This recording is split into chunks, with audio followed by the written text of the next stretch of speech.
Hello there, friends. My name is Rachel GNS Middle. Gilbert and Sullivan is my middle name, and my middle name is my last name. And we are here today on behalf of Forbear Theatre to explore the magic of the Gilbert and Sullivan operas by very pedantically ranking every element of them. And look who I have here with me live from Ettington. Well, maybe not live, but you know. Oh, hi, I'm Leon. I'm in the chorus of Forbear, and we're here to discuss mezzo roles. Yeah. Well, maybe you could move your chair slightly more in frame. Yeah. Do you see? Yeah. Yeah, there we go. Then you can see both of us in all of our glory. So, yeah, we're going to make this quite a snappy one today because we've got a show today. But, you know, we just thought we'd film in this nice surroundings. So, our parameters today are marks out of 20 for music, as per. Marks out of 20 for lyrics / dialogue.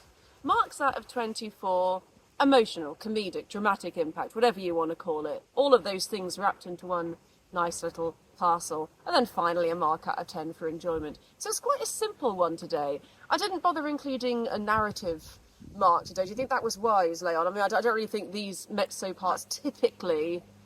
I thought that was kind of included in impact anyway. It kind of is. Yeah. Because I found that only maybe 3 of these roles actually have a lot to do with the plot anyway, so it wouldn't really have been very fair to include that because it doesn't really seem to be in the essence of a mezzo role to kind of be a main part of the plot. What do you think the essence of a mezzo role is? Singing middle harmonies is a very crucial part of them, and no, I don't believe it. And being funny and being the friend / sister of the lead, or love interest, or just some kind of narrative counterweight to, being romantic interest of the person who isn't the tenor. Unless you're in RUDDIGORE or Iolanthe, and there's probably more examples that have escaped me right now, because those two, the love interest is like, well, the main love interest is the patter guy, which is weird, and then in Iolanthe, he's a bass baritone, so that's a bit nuts. But but there aren't. I don't know what I was going to say there. I'm going to edit that out. So we have 12 roles to discuss today. I'm going to tell you now, Leon, that I think for the most part we generally agreed on the order of the rankings, but some of our marks were really far apart. Just kind of roundabout in the bottom and the middle, we tend to agree on the top ones. But let's get into it. So, in 12th place, who do you think we've got in 12th place? Daphne. It was my 12th place and your 12th place, and therefore she was both of our 12th place. This is Daphne from THESPIS. So, we don't have the music for it.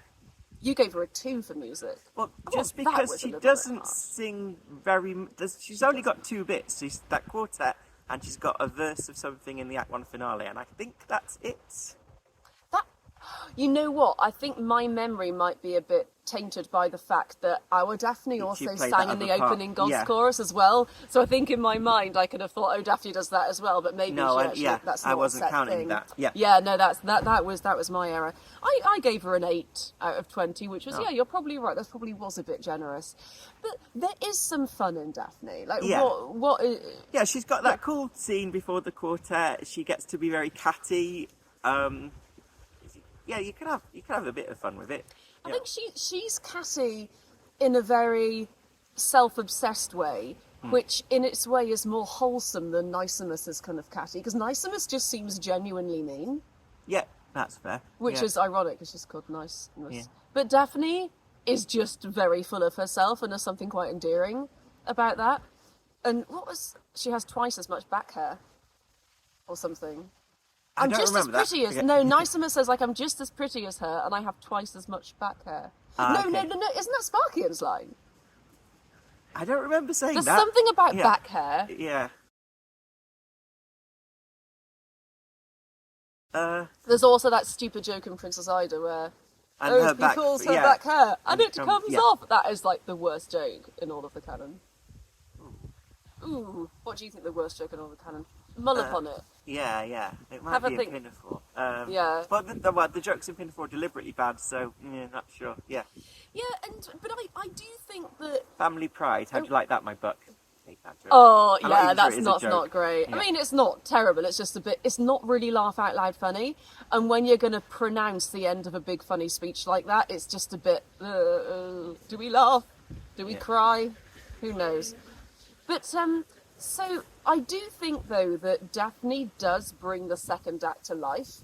Anyway, so if she wasn't there, I do think the second act of Thespis would suffer as a result, because she does add some colour into the whole Sparkeion niceness situation, totally, which I do appreciate.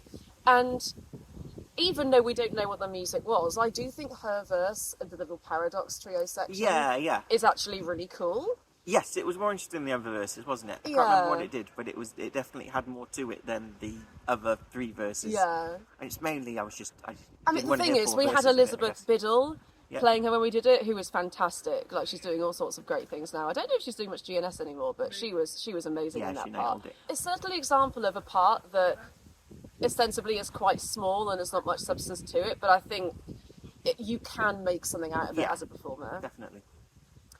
So, moving on to number 11, this is a part from the show we are currently doing. Did it come second to last? It did come second to last. Oh, right. It came last for me, and it came second to last for you. I really believed you were going to boost it really high. No, not at all. Right. Okay, so... No, this was my last place. Yeah. This is Cousin Hebe from HMS Pinafore. Sorry, George. The thing is, again, with the right performer, this part can be amazing, but I would say that it is the weakest character-wise out of all of them. Yeah, you can do that extra dialogue, which we are doing, which adds a little bit to her character, but not really much. Like, she's entirely defined by just being a bit of a busybody who likes Sir Joseph, and that, I think, is the weakest character of any of them. She has a very flimsy motivation and reason for her presence. Yeah, and she doesn't have very much music or very good music either. I mean, it's the same music 4 times. Yeah, and she gets so joy your rapture. He gets the alto line, but that doesn't really feel like it's hers anyway. It's literally just she's an just alto literally line. there with the romantic couple. She's like, oh joy. So it is a bit strange. I mean, as I say, you can certainly make a lot of this part, as George Priestley is currently doing. I hopefully will include some footage of him at his best here. Did you hear him? Did you hear him? Oh, the monster overbearing! Don't go near him! Don't go near him! He is swearing! He is swearing! Wasn't that great? Nailed it. I gave her an 11 for emotional, dramatic, comedic impact, because I do appreciate that her interjections are quite silly and funny, and she is a sweet, funny part. This is not really much substance. The bit that happens at the end, people do like. That is funny. People do like the denouement of her role in the show. It doesn't impact on the plot that much because the main 2 couples have already got together at that point, but it's a good... I think people like that. So. Well, typically it gets a laugh, doesn't it, when she comes out to Sir Joseph? Yeah. And, enjoyment, I gave her a 5, because there is... So, I certainly got this when I played Zora in RUDDIGORE. It is actually really fun to be, like, the chorus leader, and to kind of be, like, the figurehead of the chorus. Like, that is good. And there are so few parts in HMS Pinafore anyway, that if you're Cousin Hebe, like, at least you're something. Yeah. It's certainly better than being in the chorus. And I think you can make something of her. Yeah, musically, I didn't give her terribly high. I gave her a 9 out of 20 for music. You gave her a 6. She just doesn't have much, does she? And what she does have. They had more before. Ironically, it was before they realised Jessie Bond would play the part, didn't they? They had someone else playing her. And then they changed it to Jessie Bond, and they thought, oh, well, this new person probably isn't any good, so we'll cut her part right down. And then, as it turned out, Jessie Bond was, like, possibly one of the greatest GNS performers. Certainly of the contemporary. Yeah, you can insinuate that from the part she played later on. Absolutely. Yeah, because as you can see, like as this list gets further and further up, it tends to just be like through time. Yeah. It's really interesting how that works out. But yeah, I think that the right performer can do a good deal with this part. You gave her a 4 for enjoyment. I gave her a 5. I think that there is something to be said about Cousin Hebe, and it's certainly a part that I wouldn't mind playing one day. In 10th place, can you guess who this is? I'm gonna guess I don't know what terminology you use, but I'm gonna guess the auxiliary mezzo from the MIKADO. No. Okay, then Sparkeion. Yeah. Okay, right. Yeah. I like Sparkeion. I love Sparkeion too. I think, but Sparkeion came third from bottom for both of us, in fact. Okay, right. And third from bottom overall. Yeah. Which also kind of makes sense. Okay, yeah. So tell me about your experience with So Sparkeion. I do like Little Maid of Arcady. I think I was really disappointed that came last in your Mezzos video. I love it. Yeah. No, but there was only 8 of them. Come on. Oh, yeah, right, and I gushed over it. Yeah, I loved it. I love the music in it. Yeah. I think it's a great little song. Yeah, it's also, it's got If I Were a Rich Man vibes. It's not plot wise, but there's bits of the music where it makes me think of If I Were a Rich Man. I like that. Yeah, I like that song. It's got nothing to do with the show. Maybe it's like a precursor to RUDDIGORE because it's got like a Robin Richard rivalry going on. Yeah. That's like an interesting little Yeah. thing. But yeah, I like that song, and we can judge Sparkeion's music on that because that's actually his music. The other things he does, he's got a line in the Act 1 finale we talked about. But you still only gave him an 8 for music. I actually gave him higher. I gave him a 13. Oh, right. Okay. Well, we don't know how good the duet and the quartet are. No. But I don't think he has got good lyrics or dialogue. I really... Oh, yeah, me too. Yeah. I only gave him a 7, you gave him a 6 out of 20. I I think he really falls don't down like there. Sparkeion's dialogue Yeah. at all. Yeah. Yeah. He's got very kind of nasty, like quite weird, misogynistic, but not funny dialogue.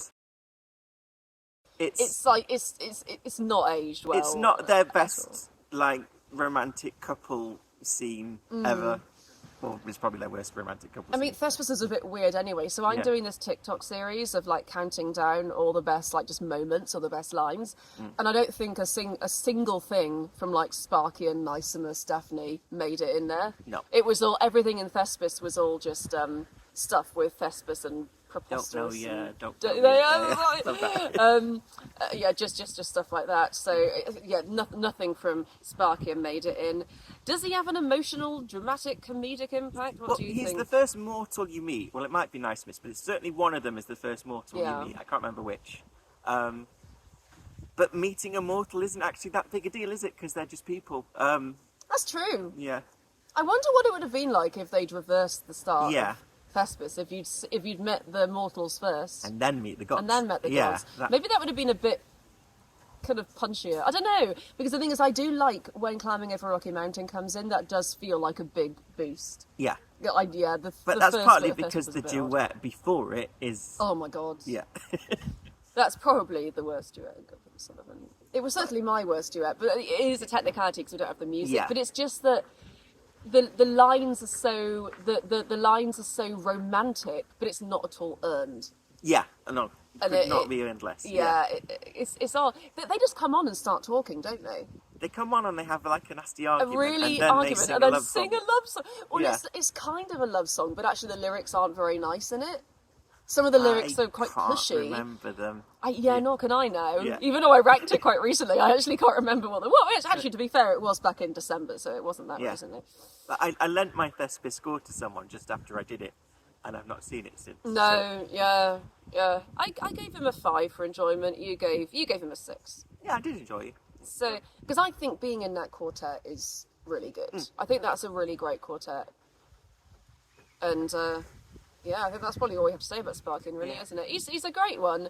As I say, we keep calling him he because it is a he, but it was written to be a kind of trouser role, wasn't it? So we have included him in the mezzo category. There aren't too many mezzos, so Yeah, it's be good done. to do that. It's got to be done. So moving on to number 9. This was your number 9, but it wasn't my number 9. So is this the... Are we calling it the auxiliary yeah, mezzo? let's call her the auxiliary mezzo. Yeah. From the MIKADO. Yeah. Which is the middle maid. Oh, let's just call the middle maid. Middle I like maid, that. yeah. The middle maid. Yeah. I actually had her in my number 7. Okay, But you had her in number 9, but it was so pronouncedly in number 9 that you moved her way down. Because I gave her 49 out of 70. You gave her 32 out of 70. Okay. So why do you mark her so low? So she doesn't...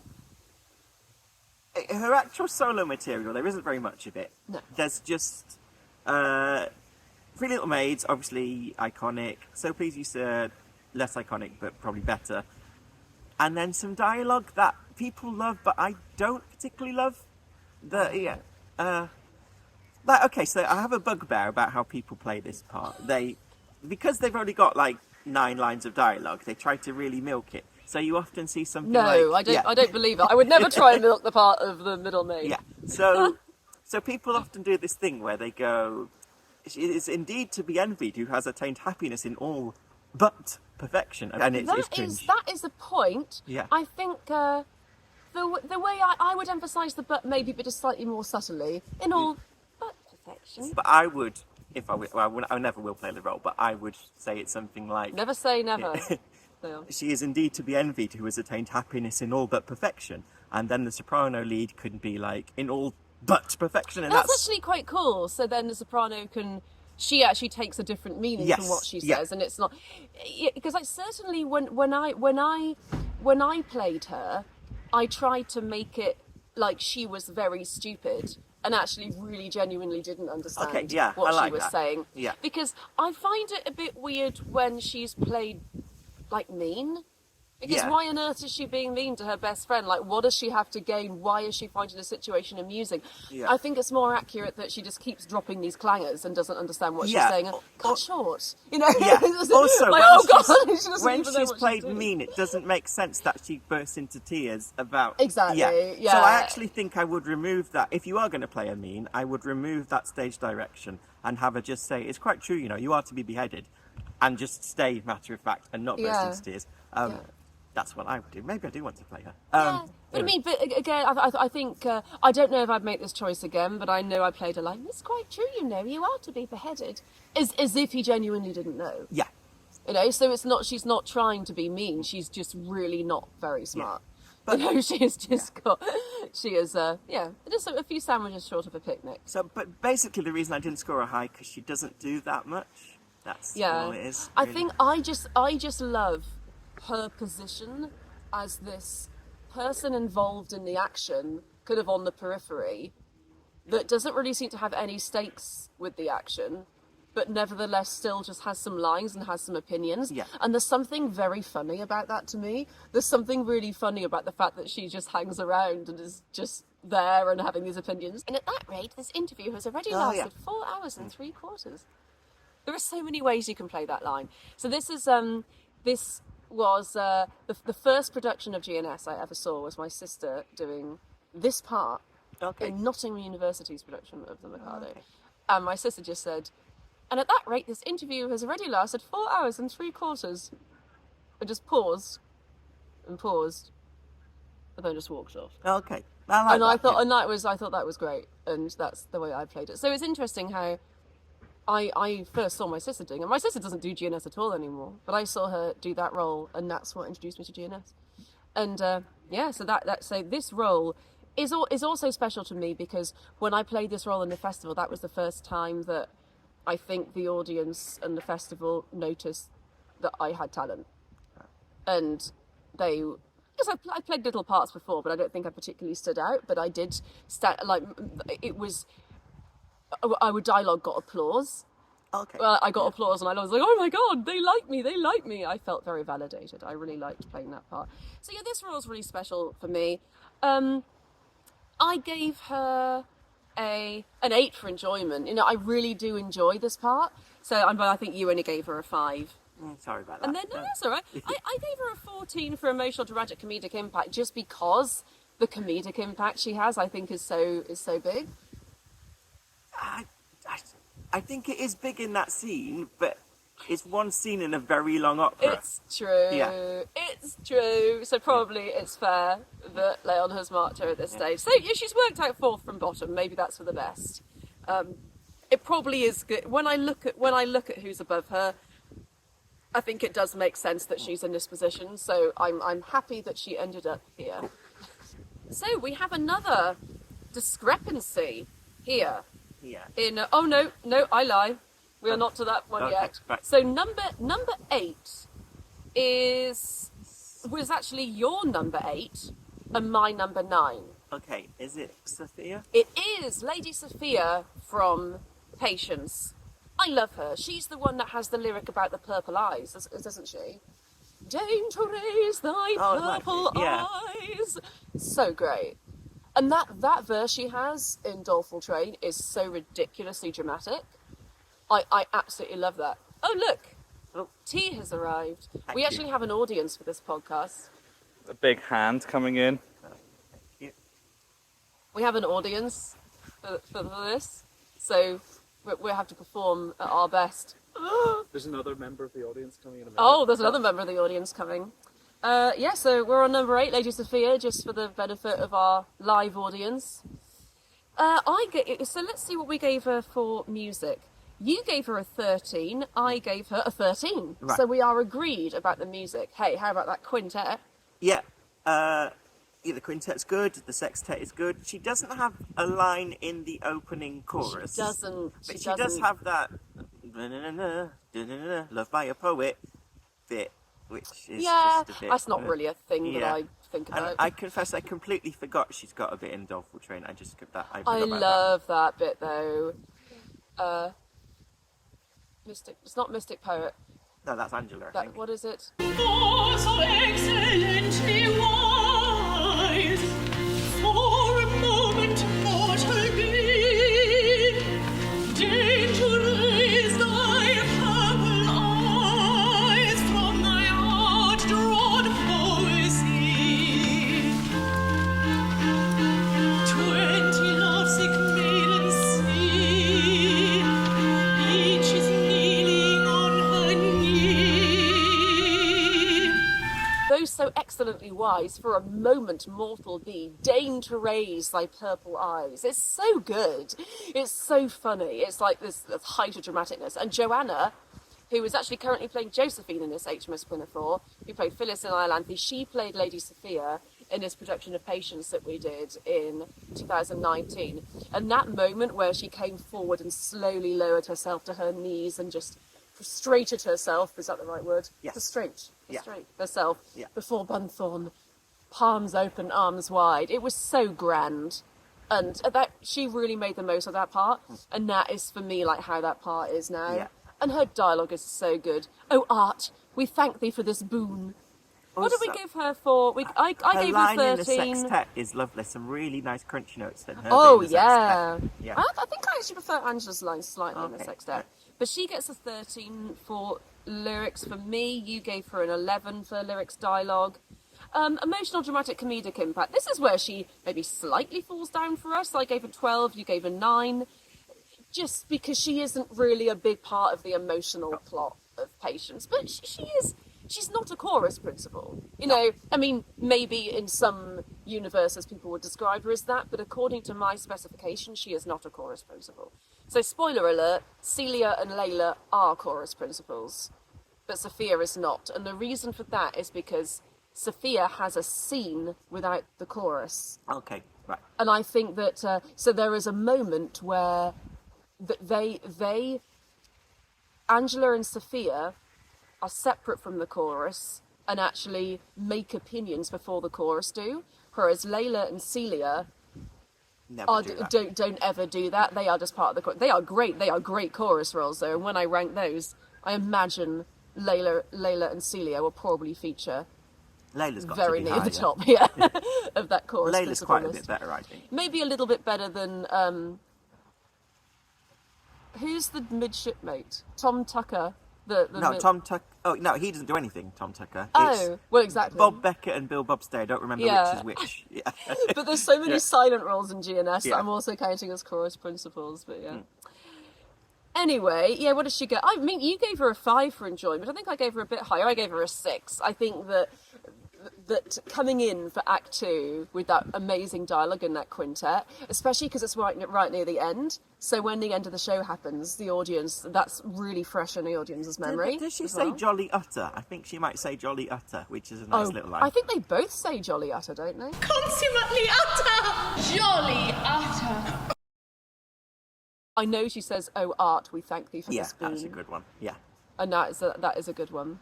It's a crowd pleaser. So we are now moving on to number 7.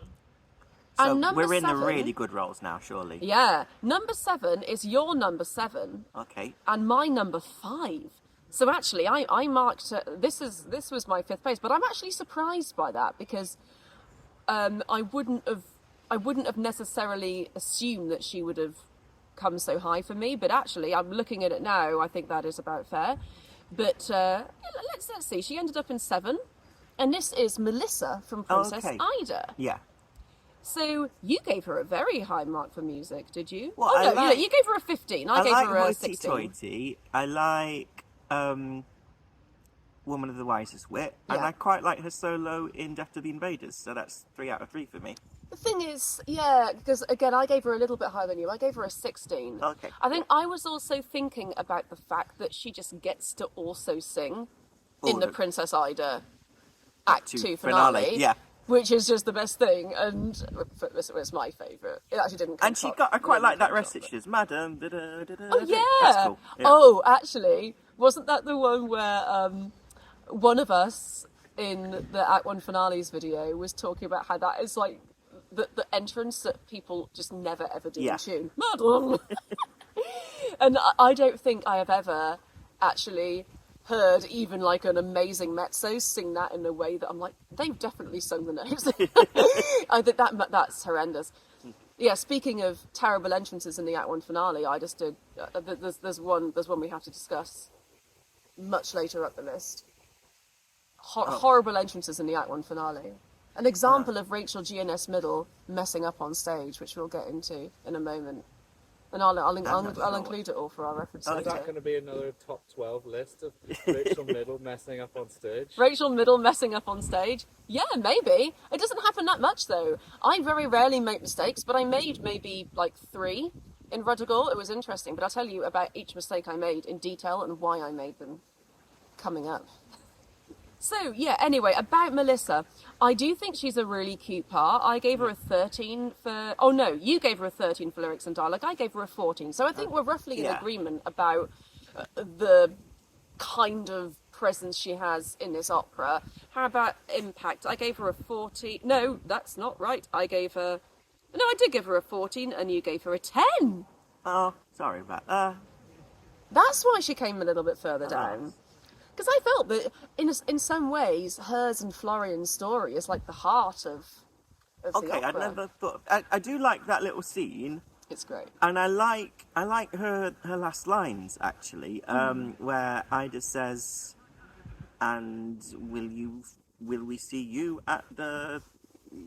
whatever, university, Melissa? I can't remember that line. And she says...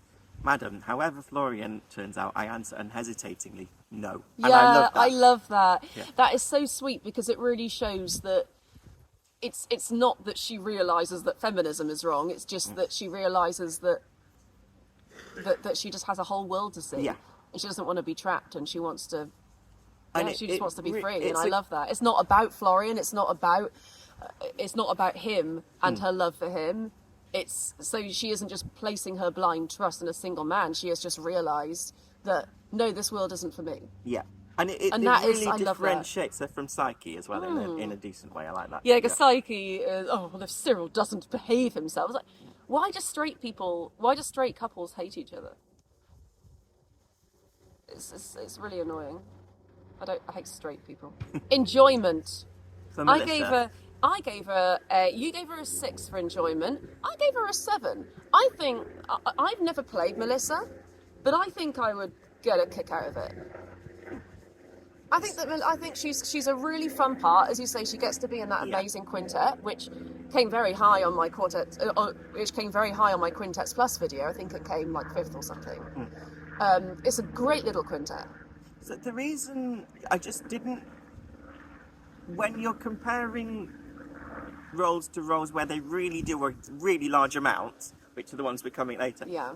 And as someone who likes doing roles where you do a lot, I always kind of enjoy the ones where you do like a middle amount, a fair bit less. So I didn't want to rank anything much higher than 6 when the role isn't that big. I get it. Yeah. And that makes sense. I I would say there are definitely some roles I have played in my life, not necessarily GNS roles, where I've barely done anything, and actually those are sometimes the best ones, because you feel like, oh, you just chill out and relax.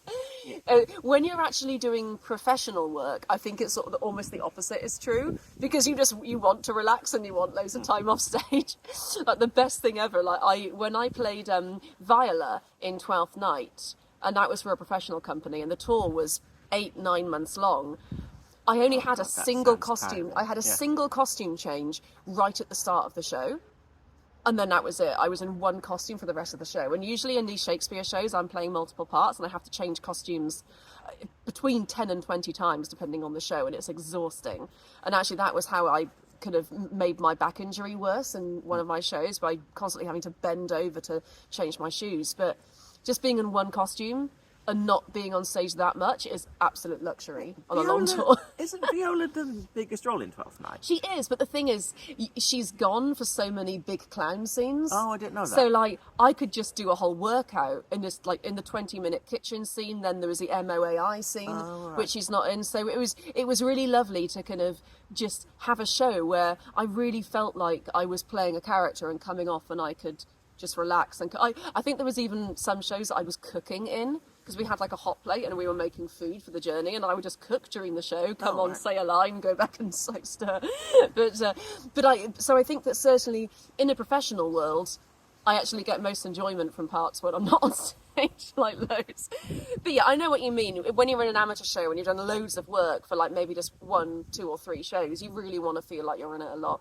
And maybe for that reason, Melissa isn't the most involved or exciting role. So yeah, I can see why she came. Number 7, these next 2 roles, I wouldn't be certain that she'd belong below them. But yeah, let's discuss these next few roles. Right, so in number 6th place, we have Lady Angela from Patience. I really like this role. This was your number 6. Okay. And it was my number 8, actually. I think I ranked her a little bit lower, not because I don't like her, because I do love her.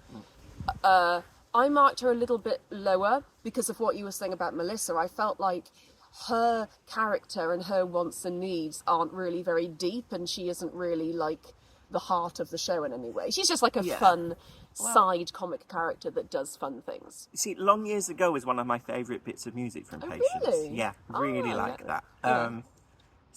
And she sings that. And she's got, I like the solo at the start of the opening. She's in the quintet, she's in the sextet. And she's got that cool speech. I love her line in the sextet. I was going to say she's got that speech after one of the poems. She goes a bit berserk. Yes. You probably know retribution, like a poised hawk swept down upon the wrongdoer. Yeah. Oh, it was terrible, or something like that. And of course, this part was played by the wonderful and beautiful Isabel Page, who is currently playing Little Buttercup in HMS Pinafore. I might include some footage of her capering about over us talking now. Look at her go. Look at her go. Go, Isabel. Like a poised hawk. But yeah, so again, this is another part that is maybe coloured for me just by the fact that I had someone so tremendous playing her for Forbear Theatre that I just always think of the part as just an absolute cracker to play. She really is wonderful. I gave her a 14 for music. You gave her a 16, actually. Oh, that's because you loved Long Years Ago. I love the sextet. I love, I actually, my favourite bit of music that she sings actually is in the opening. Love feeds on hope, they say, or love will die. I remember getting obsessed with that when I did my openings video. Also, I was going to say, I just remembered, who is this? Who's got? That's her. Of course. And she sings both of those, doesn't she? It's not the Lady Saphir sings one, she sings both of them. Both. Yeah. And she has a verse in Doleful Train. So yeah, she really is quite a bit better than Saphir. She has quite a bit more material. And yeah, and she says a lot of funny things in that pre-quintet dialogue. Yeah, I don't know if she's the one that says Jolly Utter, but the whole thing is just so wonderful. Like Angela and Sophia's dialogue where they're commenting on the men while the men are kind of frozen, really wanting to move. And they're like, how fra Angelican and Botticellian. How Botticellian. Yeah. Oh, Sophia, are they not too all but? Yeah, that's good. Yes, they are indeed jolly utter. Yeah, I think it is Saphir that says jolly utter. But it's so wonderful. You gave her an 11 for emotional, dramatic, comedic impact. I gave her a 13. So actually, I marked her a bit more than you. But I don't think she has, for me, like quite a strong comedic impact because all the ladies are just so ridiculous. But she's not an emotional part, aside from the kind of fake emotion, the emotion they're putting on, which is still emotion, but it's not as cathartic or as interesting for an audience or the actor. And she doesn't grow in a way any different to any of the other ladies. No, she doesn't change. They don't learn anything. That is actually a common theme that we are realising, Marisa and I, when we're discussing the showstoppers. We realise that actually it's actually quite rare in GNS operas for characters to evolve and change. It doesn't really happen that much. Really it doesn't. I can't really think of any examples where a character changes, apart from, Jack Point, I guess, but that's really, it's reactionary. Yeah. Because it's just that he's sad because what he wants he can't have. I guess Patience might learn something, but it's a bit ridiculous. But yeah, the Alto and the Mikado, I think, and the Patagai and the Mikado, actually. The reason I like them is because, the Patagai and the Mikado, that is my favourite example of a character actually growing and changing, because he starts to realise, he learns a bit of bravery, because he really puts his neck on the line in that second act when he tells, the tenor and soprano to go off and get married. Yeah. That's quite a risk. And then it turns out to be the decision that saves his life, ultimately, because if he'd killed him, he would have been killed. So yeah, he was that's a good one. But Lady Angela, I do love this role, but I'm glad this one came below the others on this list that are above it, because to me she doesn't really have too much depth. And I think that the others above her definitely deserve their places. Speaking of which, in number 5 we have the titular role of Iolanthe, which is Iolanthe. So I think I ranked this lower than 5. You had her as 5. Oh, did I? And I had her as 6. So I think we roughly agree. This was one that when I was talking about filming the mezzo roles in the car yesterday, Will turned to me and he was trying to ascertain which I thought was number 1, and he was mouthing Iolanthe at me. And I think Will really likes Iolanthe, but I think that's just because he loves the Lord Chancellor. Yeah. So I think that Will, because he connects so heavily with the Lord Chancellor, I think by proxy that kind of means that he also thinks that Iolanthe is a great role. But I do think we have to include what you were saying about how if you're in an amateur production and you get cast as Iolanthe, going to be so bored. You're not really involved in a lot. Yeah, and you'll go to rehearsals for 6 months and sit around for 90% of them. And I'm going to be a little bit down on her before I start complimenting her. The trouble with the difficulty with Iolanthe is that when the fairies talk about her in the opening scene, they're saying, "Oh, she did all these crazy things like dancing on dewdrops, and she taught us all our dances, and she's this larger than life, awesome character." Then she comes out and she's just really underplayed and quite solemn in a way, and it's very difficult to see an Iolanthe where Iolanthe is actually like the other fairies, upbeat. And I directed it in this way, but we had great difficulty just because the lines are so solemn. She has not really a single funny line. And I do find her quite a difficult part to bring the joy out of, which is bizarre because she is meant to be super joyful. She's a really happy fairy that all the fairies love and miss. But then she comes back and they're all super happy. But then you see her and she's just quite sad.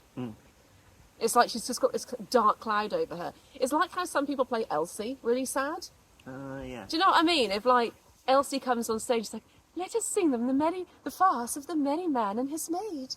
And she's just really solemn and quite reserved. I hate that. I loved the Elsie in the ENO Yeomen. I thought she was the best she was great. Yeah, I loved her. Yeah. Well, I like Wilfred better. Okay. But I loved her. She was awesome because she was really lively and fun, and she was adorable. I loved her costume as well. And good ukulele playing. Oh yeah, I forgot that she did that. So you gave her a 14 for music. I gave her a 15 because I do think that her aria is absolutely beautiful. Just if you take that out, there's not much left. Exactly. Yeah. If you take out Iolanthe's main aria at the end, she has that bit at the very start of the Act 1 finale. Yeah. And she has with humbled breast, Which is quite nice. That. And what else? Pardoned. Is that all she? And I guess she sings in the trio at the end of the Act 2 finale. That's it. But that she really doesn't have very much, and she probably has less music than Angela. Oh yeah, definitely. Yeah. But what she does have, especially that Act 2 aria, is so good that I gave her a 15. But I certainly don't think she deserves any higher than it in the list. Her lyrics dialogue, you gave a 13. I gave a 13 as well. I think we both appreciate that it's not her dialogue isn't terribly inspiring, and even though her lyrics are beautiful, there just isn't really much colour in them. No. There's not. She's a very one-note character. She is sad, which is annoying because she shouldn't necessarily be sad, but she seems so solemn. It's like telegraphing the end of the show. They don't build up her relationship with Strephon very much either. Both No. their scenes are all their scenes are really short, and the show doesn't need to be longer, but that's something you could have more of. Yeah. Yeah. But the emotional, dramatic, comedic impact we gave her quite high. I gave her a 16. You gave her a 17. It's a massive purely because impact of at the end. Exactly. Yeah. So the fact that I gave her a 16, despite the fact that it's only really in that final scene she has that has that Die massive Bride impact. No bit is one of the most emotional it's impact great. bits in the canon. Yeah, so. absolutely. No, it probably. Yeah, if we were judging like the most dramatic moments in the most emotional dramatic moments in the canon, you maybe get Jack Point in the Act 2 finale, Mabel and Frederick in Pirates, those are like the three that jump to mind. Yeah, the Arto's entrance and MIKADO, there will be a few that kind of automatically spring to mind, but certainly this is one of the most famous dramatic moments in the whole canon, and for that it's great. You gave her a 5 for enjoyment, I gave her a 6. So yeah, I think we both appreciate that she's probably just not that much fun to play. Yeah. Just because, especially if you're in like an amateur show and you're doing this in like fun community theatre. Yeah. Hey, if you were doing it as a professional role, I think it would be great. But yeah, if you're an amateur playing this part, you're not really going to be able to join in much of the fun. No, and you'll be Lots of called to sitting all the around. rehearsals and just. Yeah, the Act 1 finale rehearsals will be the worst for you because you'll just be sitting around the whole time while they go, youngster, and you're like, oh, I wish I could be in this. It is a shame because I think it is a lovely part, but just maybe the experience of playing the part wouldn't be as fun as the kind of emotional catharsis from actually doing the role. Totally. So we are really moving into the cream of the crop now, and it might not be automatically obvious which ones are in These are all 4, great. 3, 2, Yeah. and 1.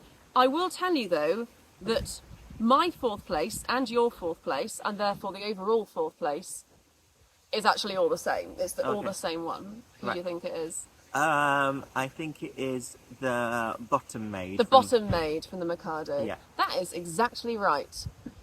Because I think that the three above this one are when these parts were being written for Jessie Bond. They were giving her a huge part because she was so good. But and I think that is somewhat the case with this one, but maybe not so pronounced as the ones above. But yeah, I absolutely love this part, and it hadn't really occurred to me until I was doing the Act 1 finales video how big of a moment it is for her to come out and sing to the alto, "Away, nor prosecute your quest." That's amazing. Like, that is so fearless. Like, I absolutely love her, like, for that bit. And then if you extrapolate away from the rest of that, she has such good other stuff. Yeah. See How the Fates They Gift a lot. The amazing dialogue scenes with the "no, we could wait until then" with the MIKADO. Act 2 is just one of the best Act 2s anyone gets in the canon, I think. She does loads in Act 2. The Criminal Cried. Yeah. The Madrigal. The Madrigal. Three Little Maids, So Pleased Sir You Much Regret. I honestly think this part is full of gems. People don't really think of this part as being a really good one. But honestly, if you just sit down and think for a moment about the sheer amount of material she has and how much of it is so good. Corroborative detail, corroborative fiddlestick. I once saw like a list of audition pieces for this show, and they said this role, no dialogue needed, and I was like, What? I know. That's bizarre. Yeah, really strange. Yeah, because maybe her lines are not the best lines. They're pretty good. I would say actually her lines are maybe overall slightly less good than the middle maid. But I mean, there's a popular impression to that effect, and bless you, it all depends. In that scene they are, yeah. but in the scenes following, well, the scenes, as you say, when they meet the title role, she's got great lines in those scenes. Yeah. But this, I was lucky enough to see Mariel Cunningham play this part really recently. So I saw her in the International Gilbert and Sullivan Festival. And I talked to her very briefly afterwards. I don't know if she'll remember me, but I absolutely loved her. She added so much colour to this role.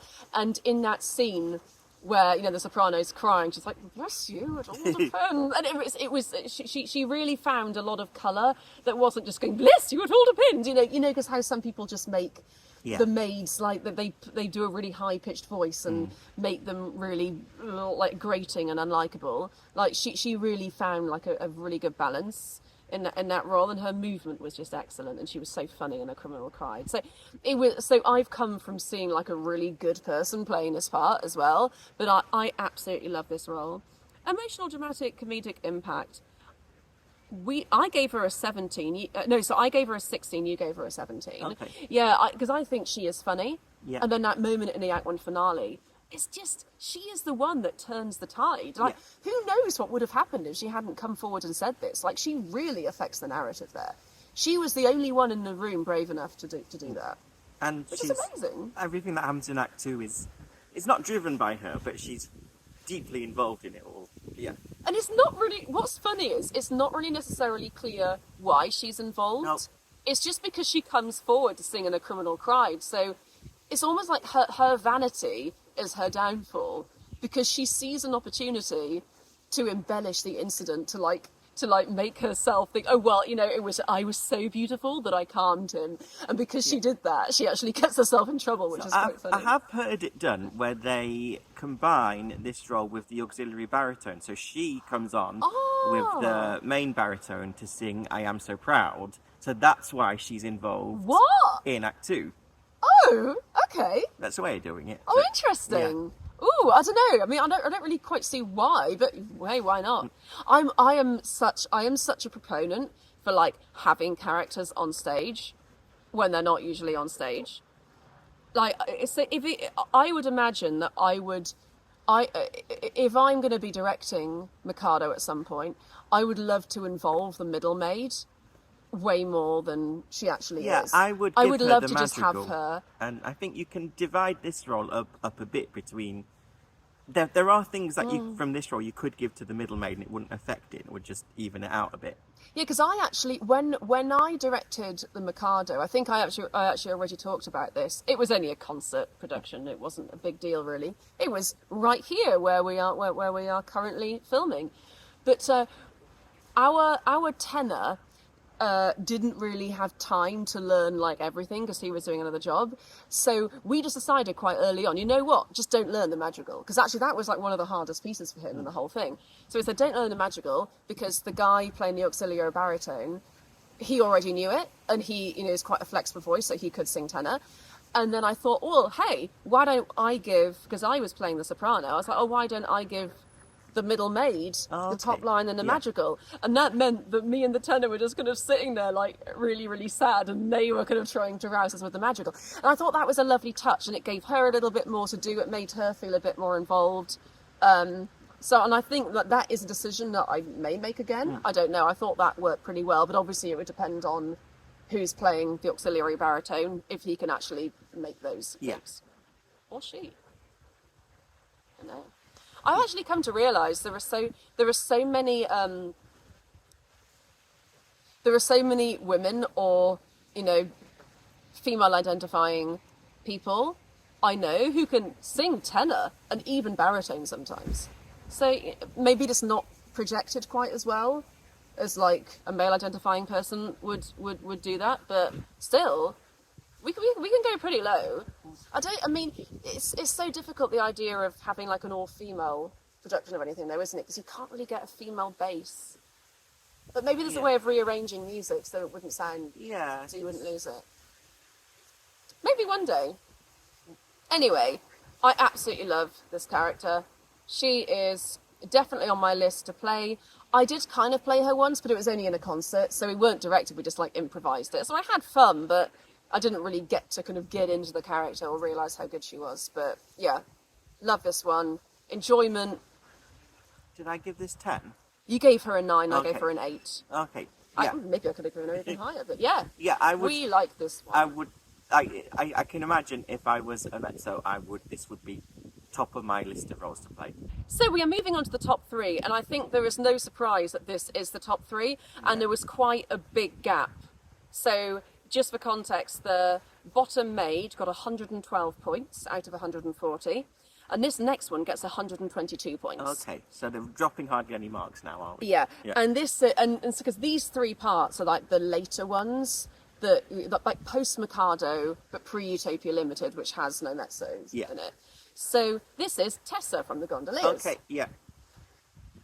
So I think Tessa is approximately as good as the bottom Maid, to be honest. I don't think there's much between, but it's clear I didn't score it like that. The thing is, her music's just so good. I mean, it's really the music and just her presence in the story. She does. I think it's just she's got a load of great music. She's got funny lines.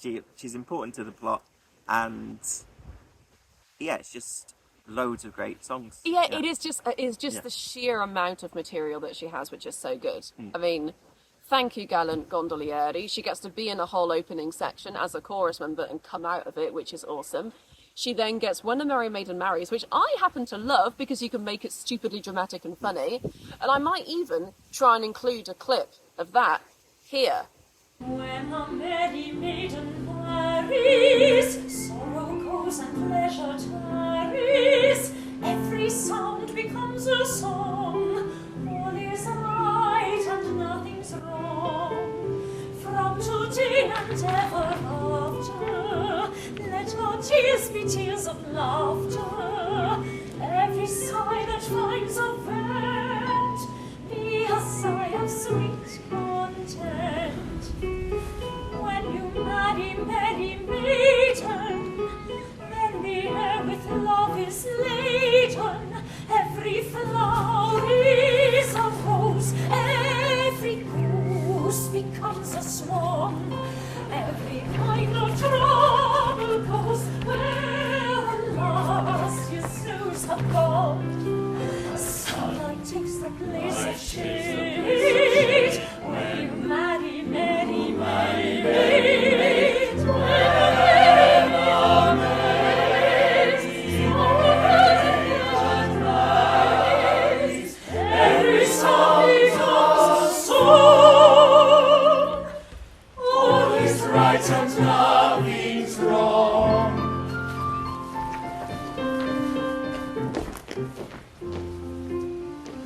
When the merry maiden marries, sorrow goes and pleasure tarries. Every sound becomes a song. All is right and nothing's wrong. Knowing care and taking sorrow, get ye gone until tomorrow. Jealousies in grimmery, ye are things of yesterday.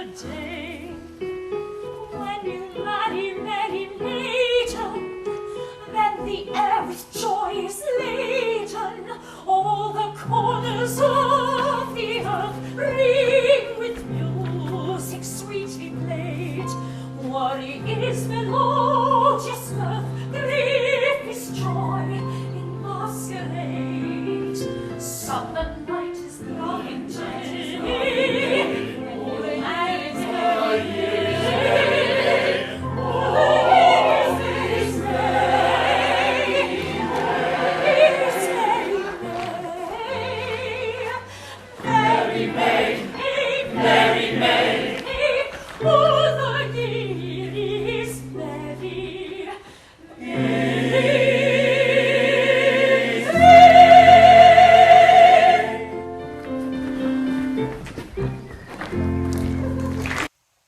that good?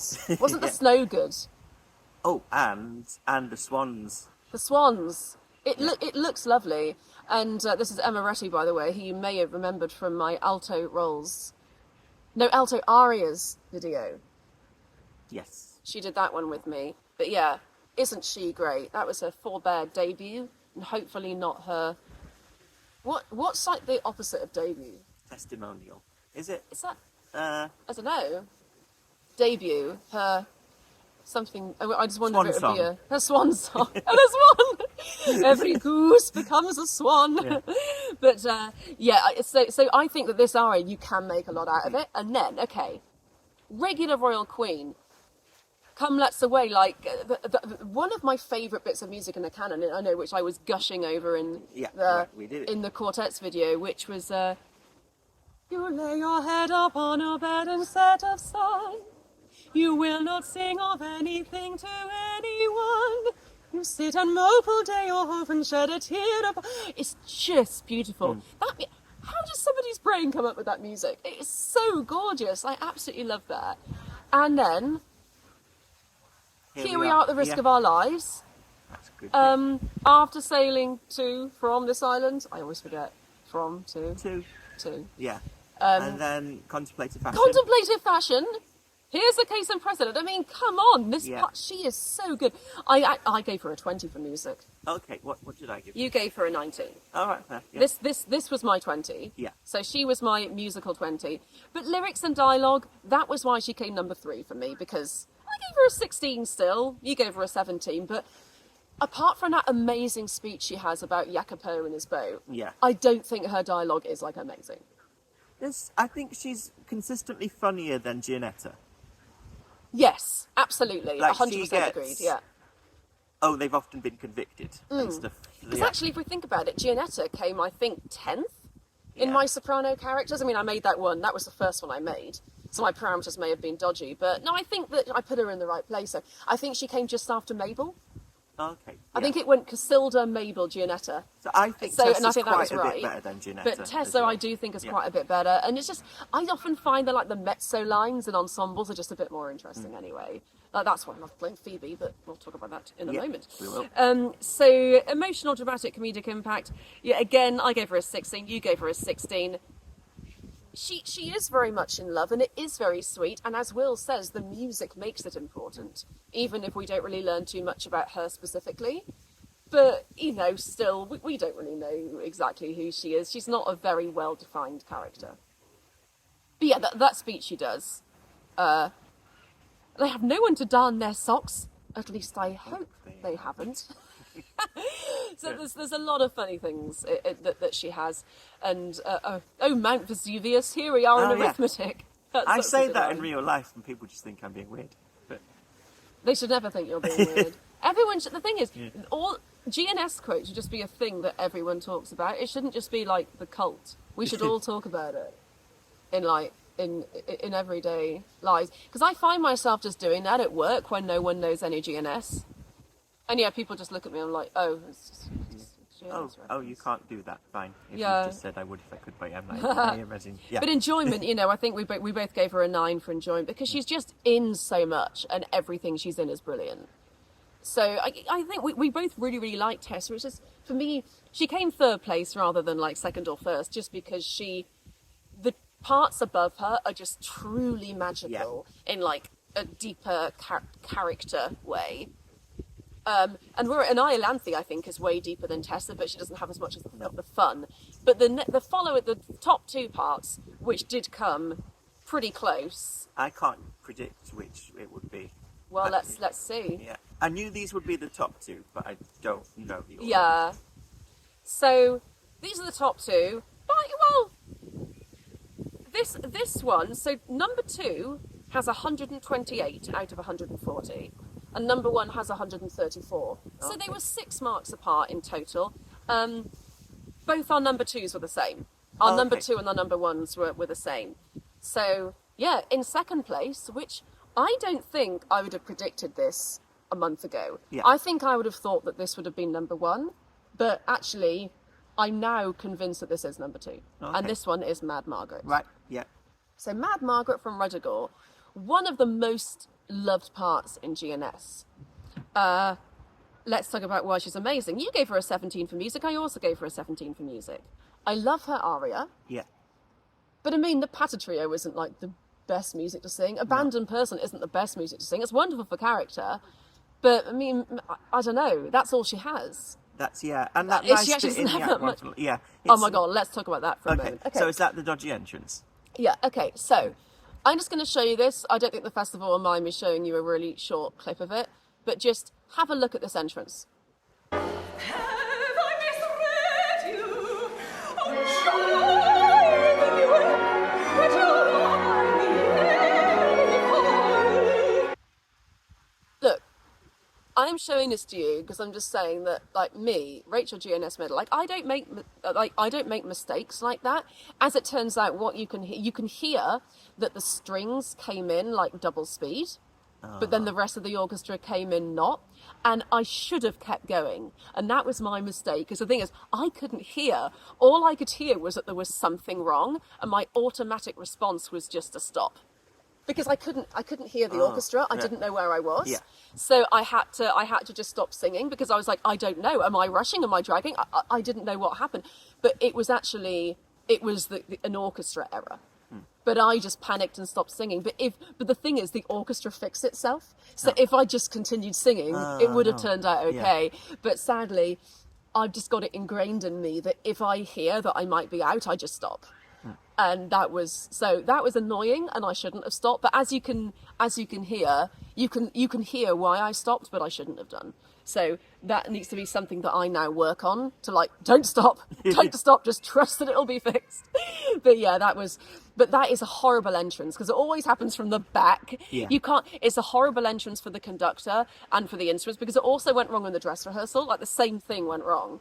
And so I think that's a very hard bit to get right for everyone. And she has so little in it. It's such a big moment. And then, and she has I do actually enjoy the patter of, pronto by your keen desire to invoke all the blessed carver but harmonious yoke.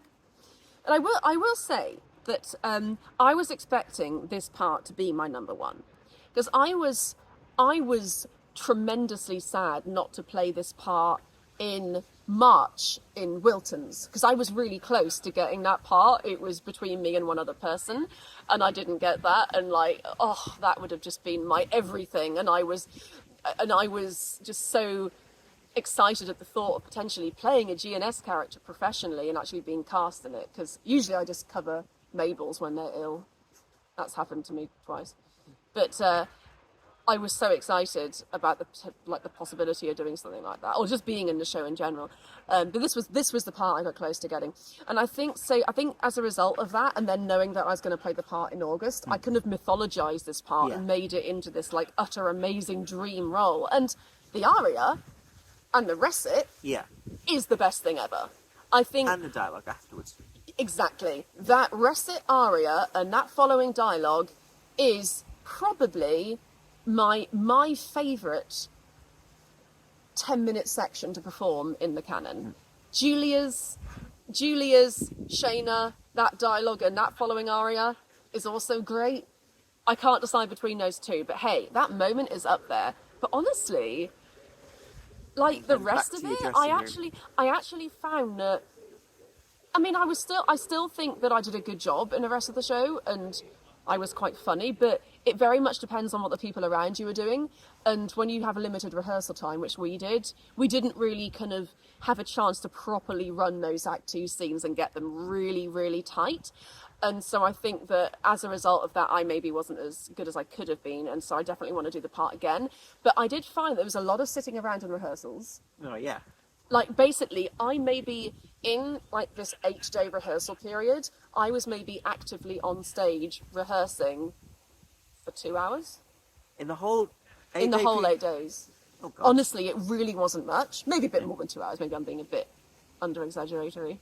Maybe 3 or 4 hours. But it really wasn't much because the whole thing is spent just doing chorus choreo and chorus stuff. Yeah. And there's so little of actually doing Mad Margaret stuff.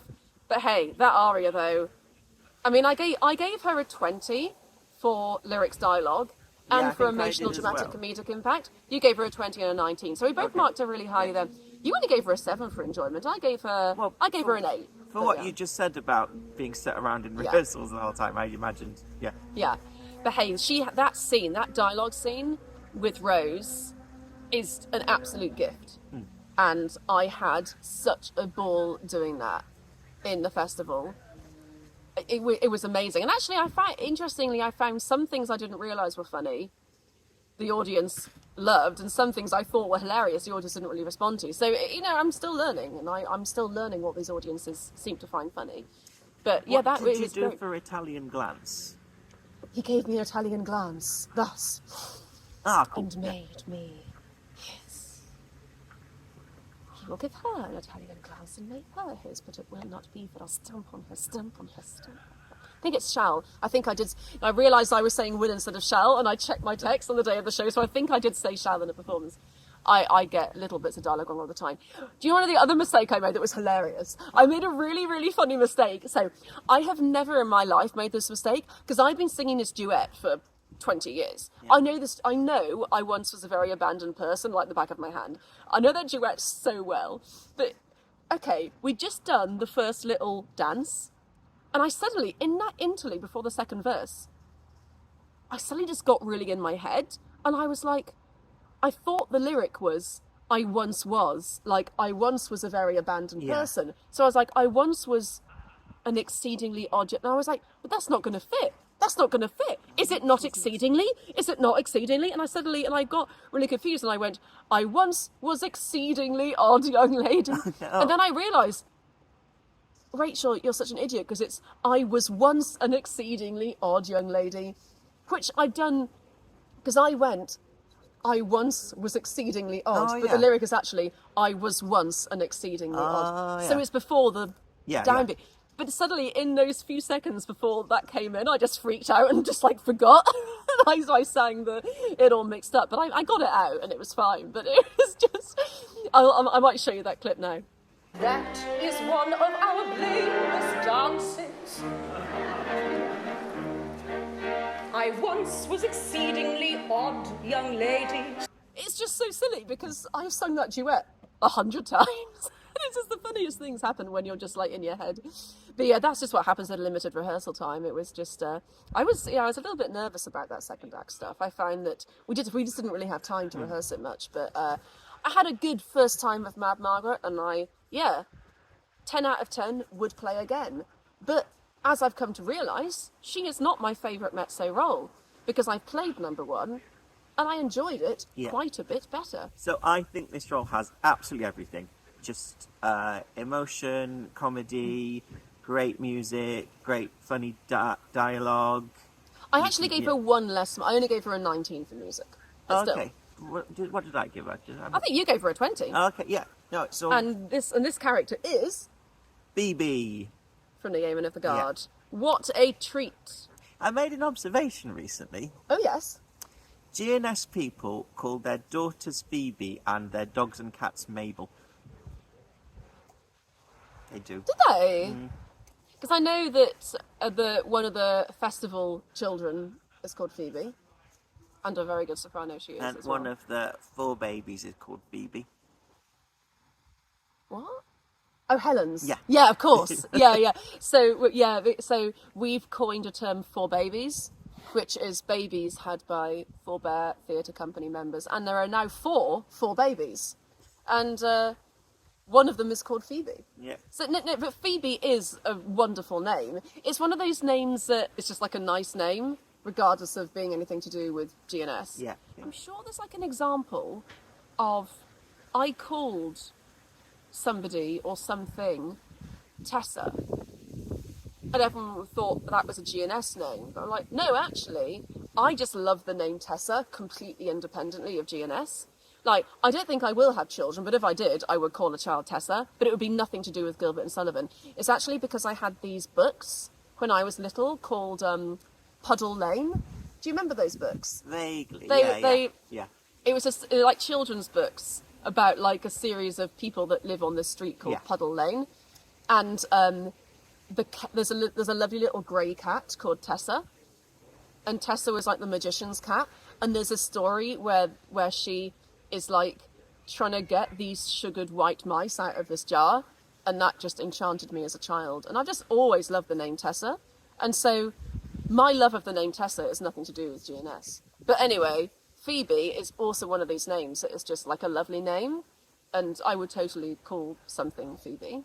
She has just got so much material. Yeah. She has so much dialogue, especially in the start of the show. She is in like every scene, one after the other, and everything she says is brilliant. She has such good stuff. Yeah.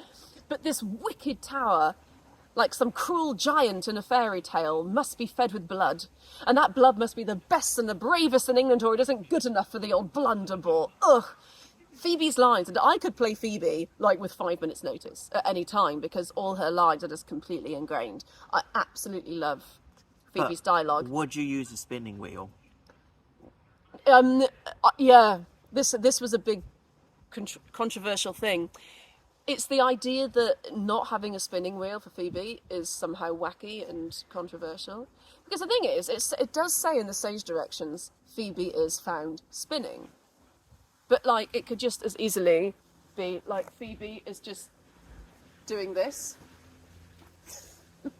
When maiden loves, she sits and sighs. Or, you know, she could be doing those, like, fouette turns. Do you know what they are? Oh, it's when you kind of have, like, your foot like that and you spin, but you're doing that as you're spinning. So you're kind of doing exercise bike things that are... Yeah! That'd be good. That'd be yeah, a good just do twist. that.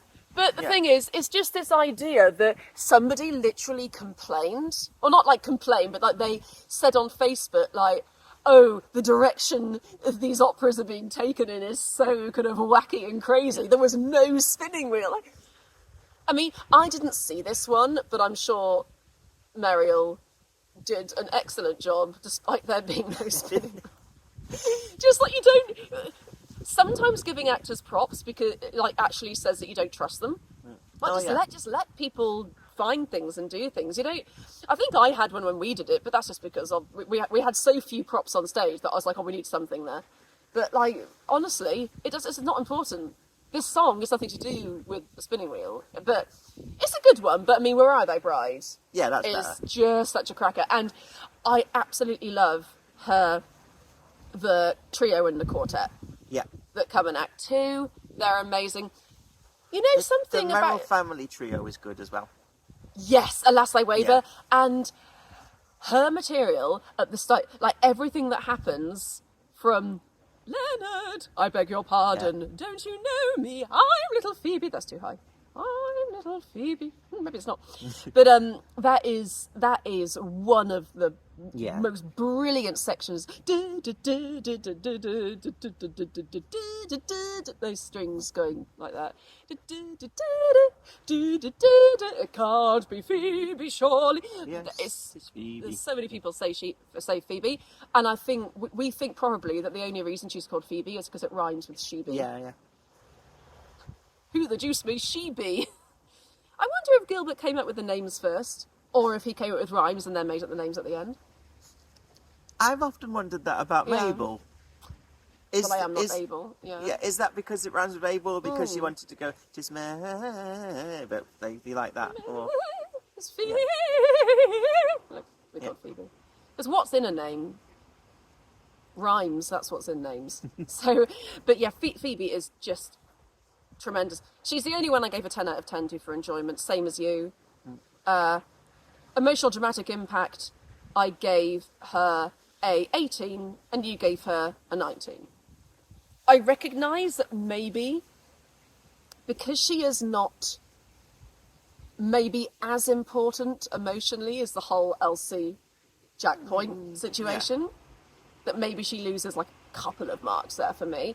But what she feels at the end, like post When a Wooer Goes a Wooing, is pretty profound. Yeah. And it's also funny. So she actually has to go from being really angry and crying, it's like, oh mercy, what have I said? And then suddenly she's in survival mode again. Yeah. So like that scene, I mean, there's a reason why when I did my Yeomen dialogue, there's a reason why that scene ranked so highly. Like, Did it win? No, it didn't win because, of course, Wilfred and Jack Point, that scene won. This one came third, I think, or second. But I absolutely love that scene. Why am I grizzling? Thou wast often wept for jealousy. What is for jealousy? I weep now. Like this. Oh, such great lines. You can really tell that Gilbert just loved Jessie Bond. Yeah. Yeah. And this is definitely the best character he wrote for her. Yeah. I think. I like that line about it's the real Leonard Dolt. It's the real adult.